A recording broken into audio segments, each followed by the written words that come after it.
ครับผมฮามัดบาเฮง เศร้านี่ก็มีเรื่องคุยอีกคือเก่าเลยพี่น้องคุยขามเวลาคุยขามเวลาพออย่างตีไอ้บ่ได้แปลกล้วยไง คุยขามเวลาทำซาแปลกล้วย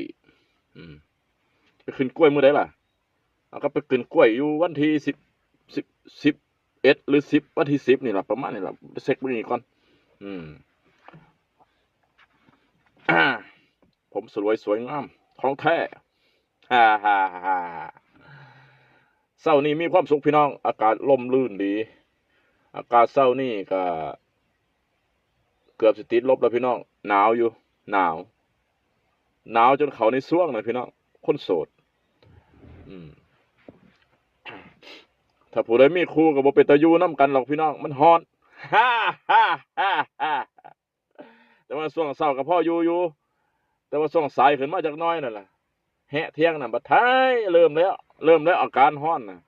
นี่ละปัญหาน่ะปัญหาปลายทางที่เขาบ่ได้สร้างของน่ะนี่ละที่มันซ่าลงการแล่นรถเกิดแล่นซ่าลงนั่นก็บ่ได้เที่ยวเลยน่ะอืมเดือนหนึงเดือนหนึงอย่างน้อยให้ได้15เที่ยวเดือนหนึงอย่างน้อยให้ได้15เที่ยวเท่าไหร่เที่ยวละเท่าไหร่ล่ะ15,000หวีเที่ยวละ15,000หวี6ล้อ2คันคันละ6,000หวีเป็น12,000หวีแล้วนะรถคันน้อยอีกคันหนึง3,000หวีเป็นรวมเบิดแล้วก็คือ15,000หวีต้องทำให้ได้15เที่ยวฮ่าฮ่าฮ่า15เที่ยวจังสิอยู่รอดพี่น้องอืมก็คิดจังใดก็ตามนั้นล่ะพี่น้องผู้ใดมีงานหยังก็เฮ็ดไปเถอะสรุปแล้วก็เอาไปนํกันบ่ได้เลยพี่น้อง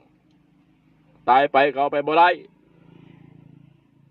เสียข่อยเลยข่อยเฮ็ดมาคักแล้ว ให้นาตากร้าเฮียนซ่านบ้านซองเงินคำแก้วทุกอย่างมีมีคือกันเบิดเดะคนนะเอาผู้ใดก็ใฝ่ฝันสิ่งเดียวกันเบิดเลยเออเฟอร์นิเจอร์อยู่ในเฮียนสิ่งอุปโภคบริโภคสิ่งที่อำนวยความสะดวกของเฮาน่ะมันมีเบิดทุกคนดิพี่น้องมันบ่แม่นว่าสิบ่มีจักคนเนี่ยมันเสมอภาคกันเบิดแล้วหินะมันเสมอภาคกันเบิดแล้ว